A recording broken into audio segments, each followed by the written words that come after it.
Assalamualaikum warahmatullahi wabarakatuh. Saya Wildan Fernanda dari kelas NLP Senin pagi.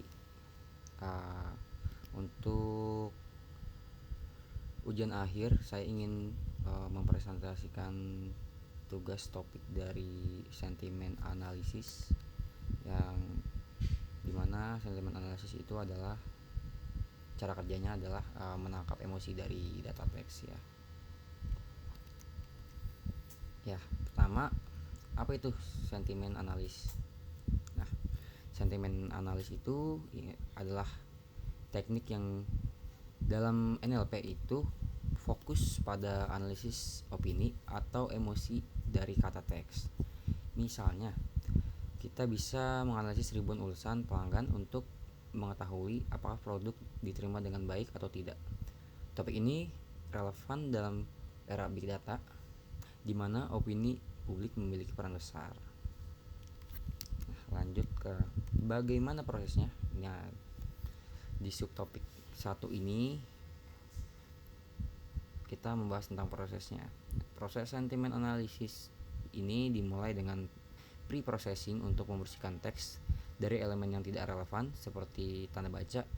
Kemudian teks dipecah menjadi unit-unit kecil melalui tokenization. Selanjutnya, kita ekstrak fitur penting dari teks menggunakan metode seperti word embeddings. Akhirnya, model klasifikasi bisa digunakan untuk menentukan sentimen teks tersebut. Nah, di subtopik yang kedua itu tools untuk sentimen analis. Ada berbagai macam tools yang memudahkan kita melakukan sentimen analis, seperti NLTK dan TextBlob. Nah, kedua library itu cocok untuk pemula, sedangkan Feather sangat bagus untuk teks media sosial yang sering memiliki slang. Untuk pendekatan yang lebih kompleks, ada TensorFlow dan PyTorch. Nah, mereka itu bisa digunakan untuk membangun model seperti deep learning yang lebih kompleks mungkin ya. Nah, lanjut ke subtopik 3, jenis sentimen analis. Nah, sentimen analis ini memiliki berbagai macam jenis. Misalkan fine-grained analysis memberi hasil yang lebih detail. Sedangkan aspect based analysis memfokuskan pada aspek tertentu dalam teks. Dengan emotion detection, kita bahkan bisa mengetahui emosi spesifik dalam teks.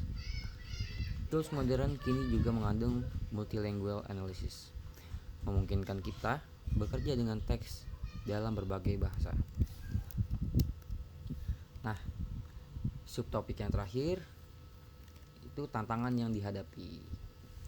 Meskipun powerful, sentimen analisis memiliki tantangan seperti sarkasme contohnya.